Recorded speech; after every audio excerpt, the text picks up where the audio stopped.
Muy bien, si quieres acompañarme, vamos a la palabra del Señor en esta noche.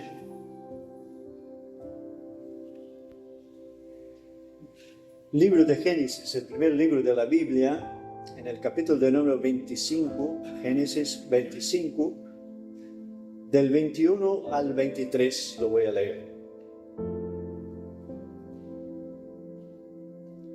Dice así la palabra del Señor. Y oró Isaac a Jehová por su mujer, que era estéril, y lo aceptó Jehová.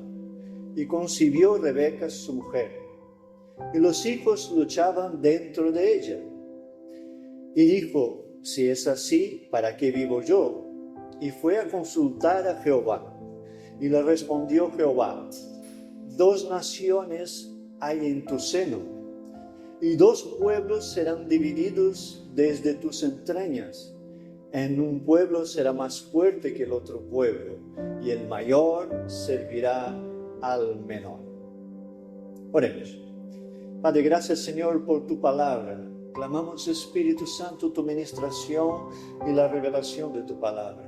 Sea Señor todo según tu voluntad y tu propósito. Háblanos Señor a través de tu palabra. Ministra nuestra alma, nuestro espíritu. Y guíanos y enséñanos, Señor, en tus caminos y en tus pensamientos.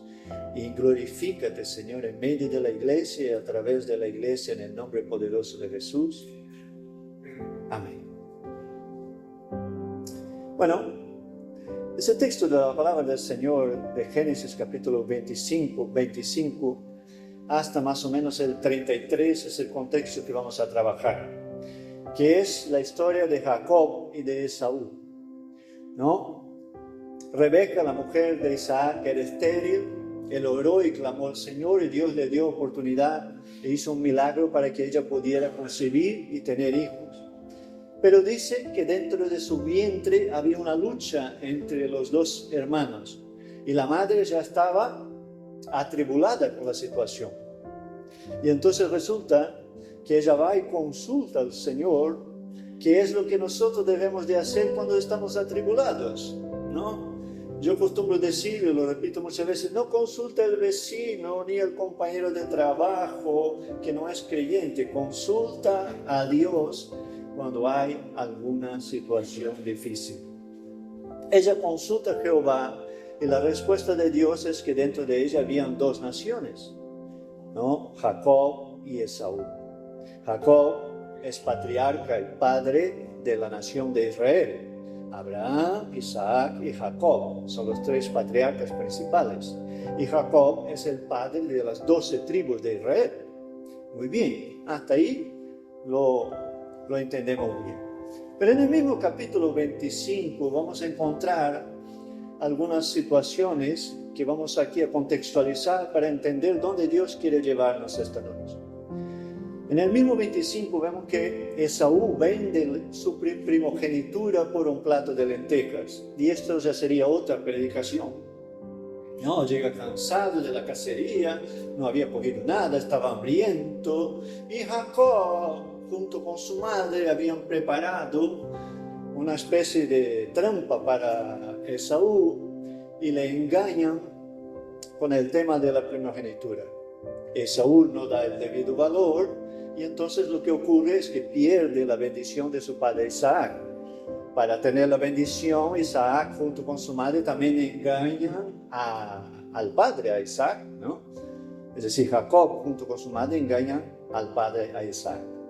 Bueno, Esaú se siente engañado, se enfada con el hermano, ¿no? Porque cuando llega el padre dice, no, yo ya he dado mi bendición. Y la bendición de la primogenitura en aquel tiempo era algo muy, pero muy importante. Entonces, ya no había bendición para Esaú, sino que la había recibido Jacob. Y ahí hay una persecución, hay atrito, hay confusión. Y Jacob tiene que huir y refugiarse en las tierras de Labán, su tío. Allí trabaja mucho. Se enamora de Raquel y entonces trabaja 7 años por ella. Labán le engaña y él tiene que trabajar otros 7 años, que es un gran ejemplo de amor, ¿no? Trabajar 14 años por el amor de una mujer. Eso sirve para nosotros los hombres. Pero también es un ejemplo de que quien va por el engaño, engañado será. Dice la Biblia, ¿no? El que con hierro hiere, con hierro será herido. Es decir, tanto Jacob engañó que al final fue engañado también.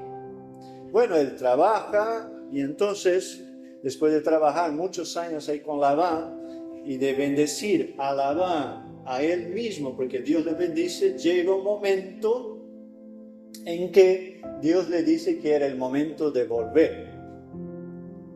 Pero hay que tener presente lo siguiente, que Jacob todavía se acordaba de lo que había pasado, todavía se acordaba de su hermano, de lo que había hecho, y de que Dios le estaba diciendo que tenía que volver a su tierra, encontrarse con su hermano y restaurar la situación.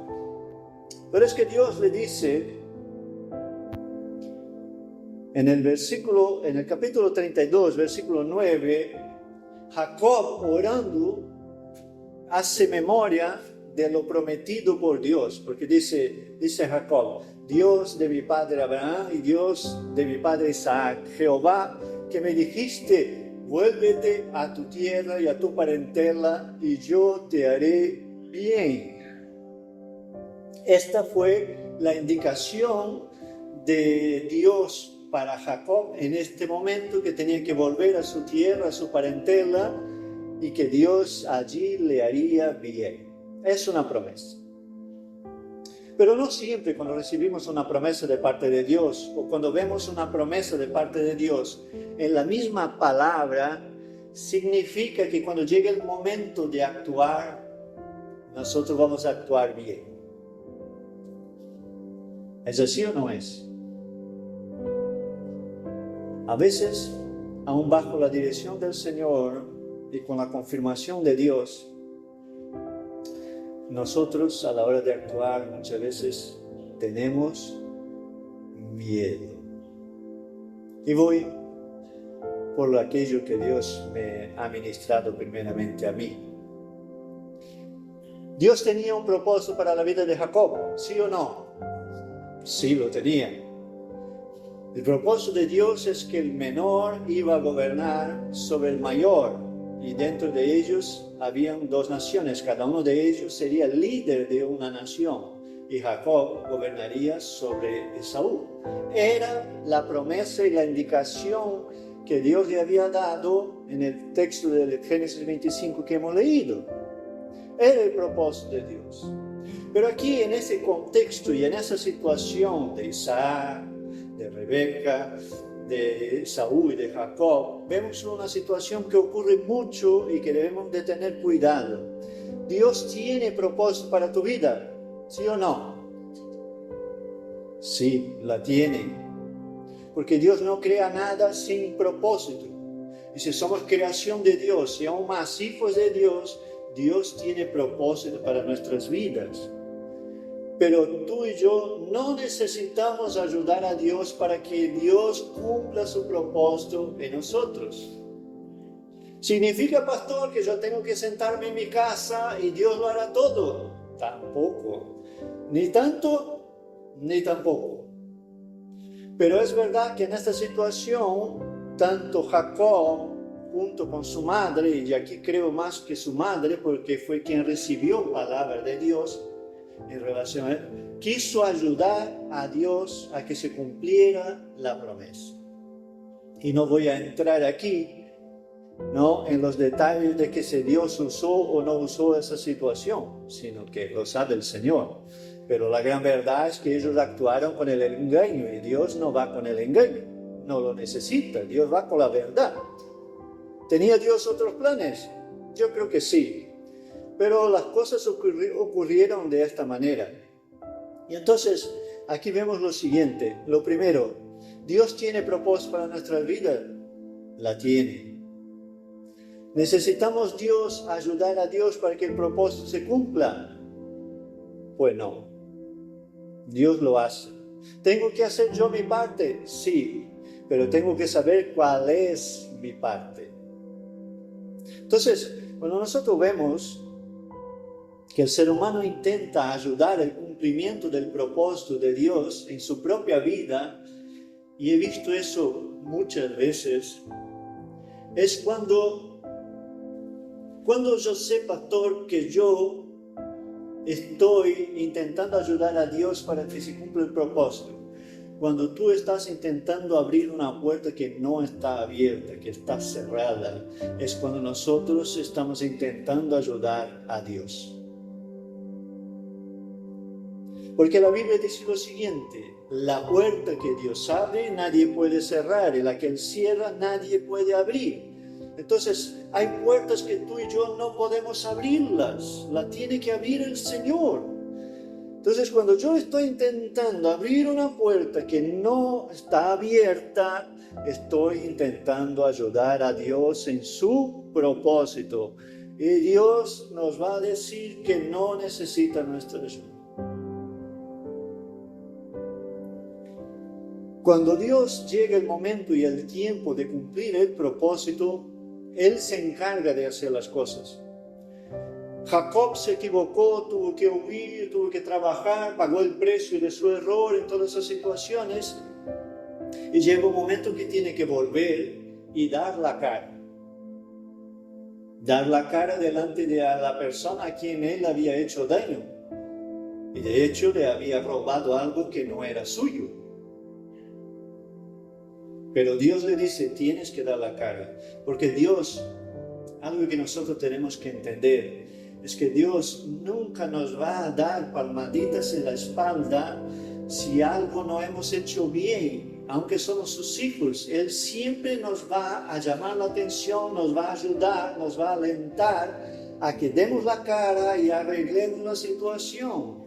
Y muchas de ellas tenemos que reconocer, y yo el primero, de que no son platos de buen gusto. Pero nosotros vamos a ver en el estudio de este contexto que cuando Dios habla, indica y nos lleva a eso, es para nuestra propia restauración.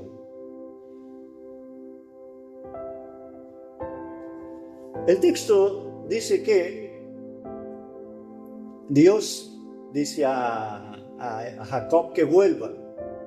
Bueno, Jacob reúne sus mujeres, sus esposas, sus siervas, todos sus hijos, todo su ganado, porque Dios le había bendecido mucho. Él tenía camellos, ovejas, cabras, vacas y muchas. Estaba muy, pero muy bendecido. Entonces él va en dirección, caminando al encuentro de Saúl. Cuando llega en el capítulo 32, el versículo 7, la palabra va a decir lo siguiente: entonces Jacob tuvo gran temor y se angustió y distribuyó el pueblo que tenía consigo, las ovejas, las vacas y los camellos, en 2 campamentos. Él dijo, si viene Saúl contra un campamento y lo ataca, el otro campamento escapará. Pregunto, ¿había necesidad de eso? Dios no le había dicho de que él debería de volver y le haría bien allí. Pero ¿qué es lo que estaba hablando dentro de Jacob en este momento? El miedo y la culpa. Entonces, cuando nosotros dejamos y permitimos que el miedo y la culpa gobiernen nuestras decisiones, nosotros empezamos a enviar mensajeros y regalos. ¿Qué fue lo que hizo Jacob? Él estaba lejos todavía de Esaú, de las tierras, pero envió a alguien a mirar. Y el mensajero volvió diciendo lo siguiente: mira, viene Saúl y con él vienen unos 400 hombres. Entró el miedo en Jacob pensando lo siguiente: este va a venir, me va a destruir a mí, a mi mujer, a mis hijos, a todo el ganado, y todo va a desaparecer. ¿Se olvidó en este momento, en ese exacto momento, se olvidó Jacob de la promesa de Dios? Por supuesto que sí. Y cuando tú y yo nos olvidamos de las promesas de Dios, actuamos con las viejas herramientas del hombre viejo. Porque es lo que está haciendo en este momento Jacob. Envía mensajeros y con cada mensajero enviaba un regalo distinto. Ahora, 100 ovejas, 400 vacas, una cantidad ahí, puedes leer en el texto. Y envió varios mensajeros a Esaú, y a cada uno de ellos le daba una indicación de que dijera a Esaú lo siguiente: mira, tu siervo Jacob se acerca. Pero aún así, con todo eso, él dividió lo que sobraba en 2 campamentos. Por si uno es atacado por Esaú, el otro se escapará. Son nuestras herramientas del viejo hombre, que las rescatamos siempre que nos olvidamos de la promesa de Dios. Cuando en realidad lo que quiere Dios es que tú y yo enterremos o tiremos al fondo del mar nuestras viejas herramientas del hombre viejo, que ya no las busquemos otra vez. Pero el hombre, con el miedo y el temor, tiene esta tendencia natural de volver a lo que considera seguro. Pero hago otra pregunta. Yo no sé a ti, pero a mí, en el viejo hombre, con las viejas herramientas, nunca me ha ido bien. Nunca me ha funcionado. ¿Por qué volveré allí si nunca me ha ido bien? Por el miedo.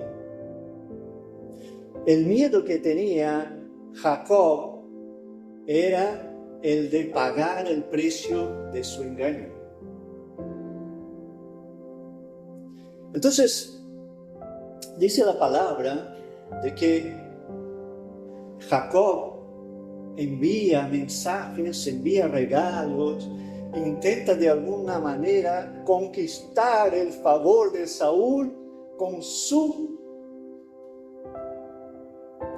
artimaña. Porque una cosa es cierta, hermanos, y es el hecho de que nosotros somos salvos en Cristo Jesús. Y yo he leído al principio que ninguna condenación hay para los que están en Cristo, que no viven según la carne, sino según el Espíritu. Es decir, la carne no se convierte, ni va al cielo, pero sigue ahí. Y la carne tira de ti y de mí todos los días. Y el que diga que no, miente, porque es así. Lo que no puede ocurrir es el gobierno de la carne en las situaciones de la vida. La carne se presenta y nos da sugerencias, y a veces tenemos la tendencia de ir, ¿no? A ver, lo que conozco, lo que creo que va a funcionar. Pero es en este exacto momento en que el Espíritu Santo de Dios que vive en nosotros nos llama la atención, y tenemos que estar sensibles, y Él nos va a decir: no hagas nada. Y entonces abandones todas las ofertas o todo lo que te ofrezca la carne en este momento, y tomes decisiones espirituales. Entonces, la situación sigue. Y ahora entonces, antes de que Jacob tenga el encuentro con Esaú, él tiene un encuentro con el propio Dios en Peniel. Y dice que pelea y pide la bendición del Señor. Que para mí, ese texto tiene una profundidad tremenda, pero en cierto sentido, en esta noche, Jacob está peleando consigo mismo por la confianza en Jehová, por la confianza en Dios. Porque en el día en que tú y yo entregamos nuestras vidas a Jesucristo como nuestro Señor y Salvador, nosotros estamos confiando en Cristo, confiando en Dios y confiando en la palabra. Y es todo fruto de la fe. Y la caminata con el Señor es una caminata de fe. La carne no se convierte y sigue presente hasta el último instante de nuestras vidas.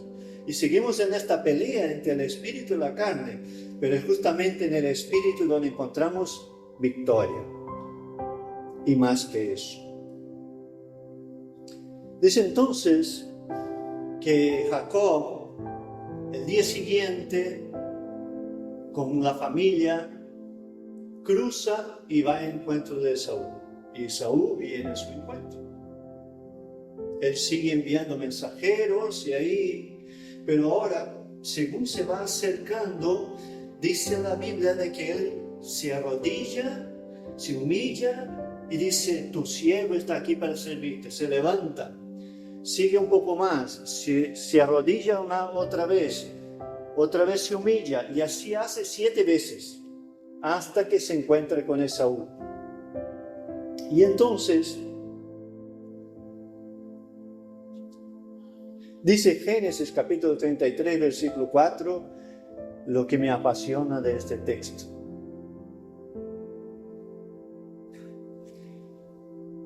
Recordemos que Jacob está ahí con toda su parafernalia, todas sus herramientas, todas las cosas del viejo hombre, su pelea con Dios, ¿no? La confianza en la promesa, en la palabra.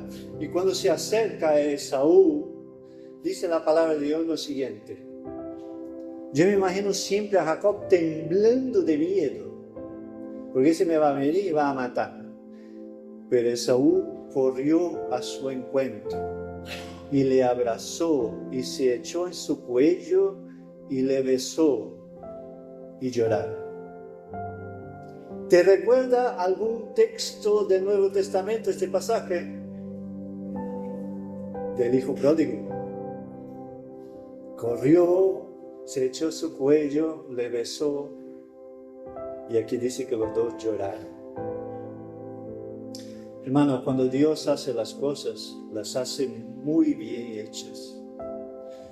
Porque el mismo Dios que estaba hablando con Jacob allí en los campos de Labán, era el mismo Dios que estaba hablando con Esaú. El mismo Dios que estaba ministrando a Jacob, también estaba ministrando a Esaú. Y entonces, cuando se acercan, hay perdón y reconciliación. Lo que se hizo mal en este momento se restituye por la obediencia temerosa de Jacob, pero obediencia. Él se humilla, va a hacer lo que Dios le dijo que tenía que hacer, aunque Dios en Peniel tuvo que darle un empujón, pero lo hizo. Cuando lo hizo, Dios ya había obrado tanto en el corazón de uno como en el corazón de otro. Pero si no hubiera obedecido Jacob, no se había hecho la restauración y la restitución. Y aquí entro en el hecho de que el perdón junto al amor son las herramientas más poderosas del cristianismo en el nombre de Jesucristo. El perdón es lo que derrumba y deshace todas las artimañas del infierno y del diablo. Porque el diablo siempre está poniendo cizaña, siempre está haciendo cosas para que haya destrucción, muerte, rencor, amargura, todas estas cosas. Pero cuando hay perdón, todo eso cae por tierra y todas las artimañas del infierno se destruyen. Y hay restauración y reconciliación. Y aquí vemos el mismo gesto, la misma situación del padre con el hijo pródigo, que es el propio Dios con el ser humano. Porque el perdón de Dios es incondicional. En la mente de Jacob, como él había engañado a su hermano y había quitado algo de Esaú que no le pertenecía, aunque Dios le había prometido que sí, pero él lo conquistó a su manera. Él entendía que tenía que dar a cambio, por el perdón de Esaú, tenía que dar algo a cambio. Y a veces nosotros también, a la hora de perdonar, a veces nosotros también pedimos algo a cambio. Yo te perdono, pero...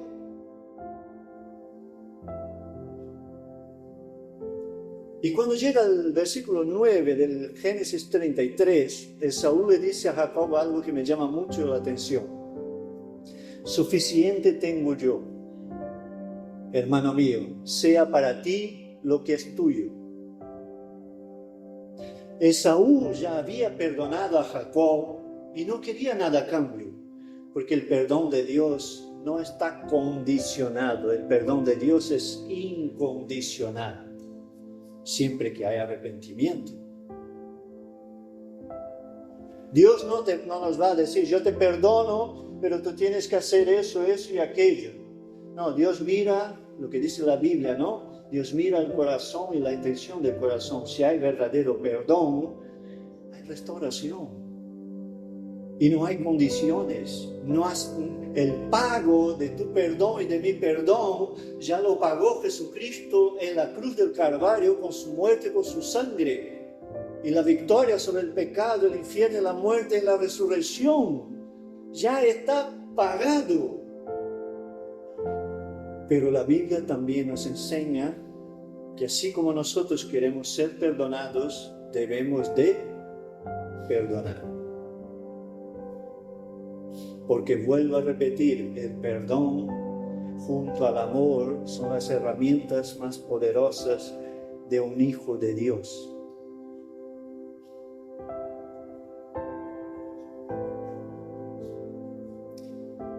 Jacob insiste tanto con Esaú, lo insiste una y otra vez, que al final Esaú dice, en el 11 dice, acéptate ruego mi presente que te he traído, porque Dios me ha hecho merced, traduciendo, me ha bendecido, y todo lo que hay aquí es mío. Y insistió con él y Esaú lo tomó. Al final Esaú lo acepta, pero por la insistencia de Jacob. Como vale, pesado, tanto me pides, yo lo acepto, pero te lo estoy diciendo que no hace falta, porque en el corazón de Esaú ya había perdón y restauración y reconciliación. Cuando tú y yo dejamos que Dios trabaje en lo más profundo de nuestro corazón, en lo más profundo de las situaciones de nuestra vida, y cuando estamos atentos y Dios nos dice, este es el momento, si no nos escondemos, como es característico del ser humano, habrá perdón y habrá reconciliación. Cuando nosotros nos escondemos y huimos de esas situaciones, el problema normalmente se agranda. Pero el perdón sigue siempre vigente y a disposición para los hijos de Dios, para que conquisten victoria a través de perdonar y ser perdonado. Después de eso, de todo eso, Esaú le invita y le dice a Jacob, mira, ven conmigo, vamos a mi casa.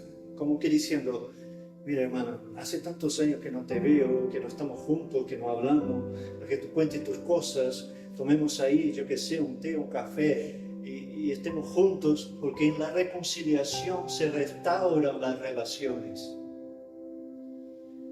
Y es interesante porque Jacob dice lo siguiente, hermano, él está diciendo como que tengo ganas, pero ahora no puedo porque tengo niños pequeños, vacas, ovejas, y si nosotros vamos corriendo, van a morir los niños, las vacas, las ovejas, va todo. Entonces necesito que me des tiempo.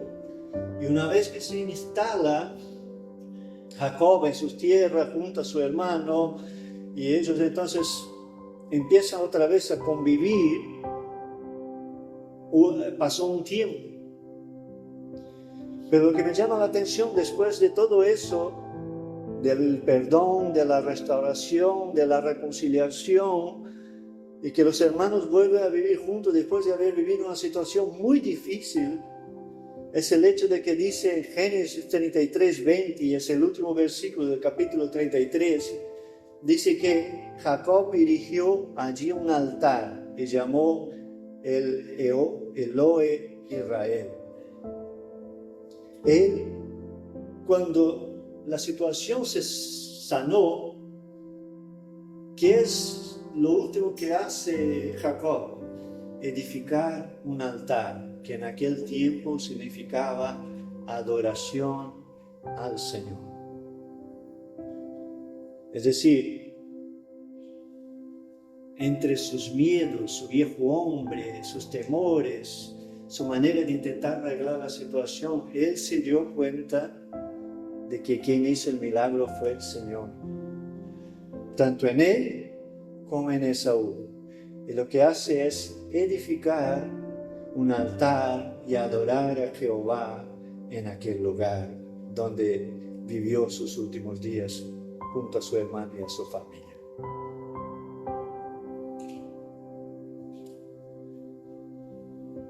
En los días en que vivimos, hermano, hay muy poco perdón y muy poco amor, ¿verdad? Pero no puede ser así en tu vida y en mi vida. Quizá hay una gran lucha dentro de nosotros en relación a perdonar y en relación a la restauración y la reconciliación.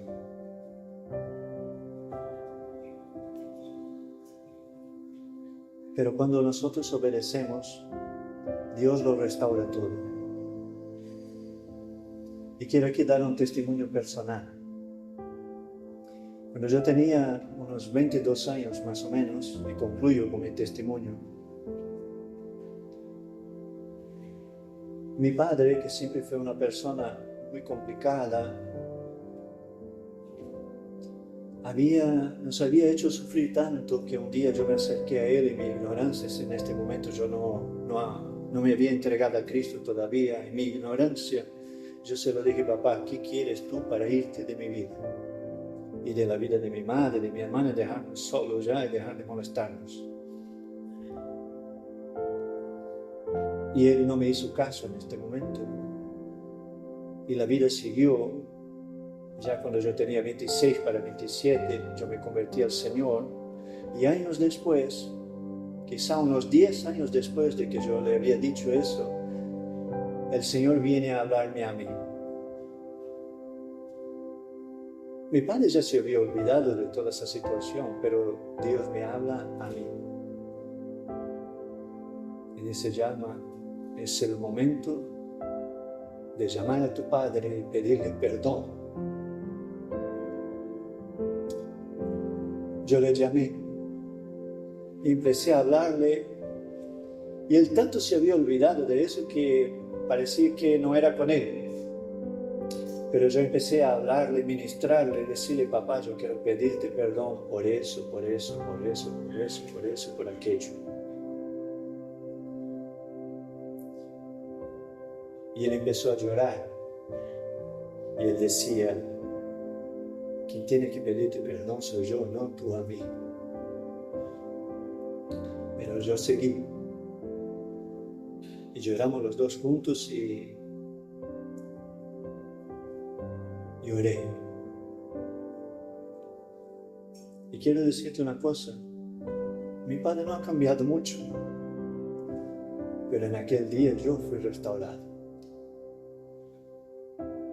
Mi relación con mi padre nunca más fue la misma, porque ya nunca más yo le requerí nada. Yo simplemente le amo, hago lo que sea posible por él. Le doy gracias a Dios por haber obedecido al Señor en aquel momento. Porque a veces nosotros pensamos, hermano, que nosotros tenemos que perdonar para que la persona que va a ser perdonada sea restaurada, cuando la gran verdad es que la restauración a la hora de pedir perdón es para quien está perdonando. Aunque puede ser mutuo, por supuesto. Por eso, hermano, no deje que las situaciones se alarguen, pasen en la vida. Esté atento a la voz del Señor. Y si hay algo que hay que arreglarlo, hay que hacerlo. Porque el mayor beneficiado vamos a ser tú y yo.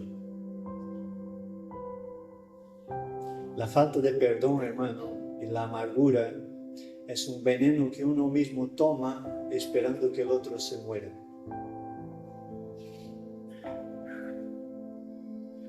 Por eso Jesús dijo y nos enseñó en muchos momentos y muchas situaciones que hay que perdonar. Te invito a que te pongas de pie.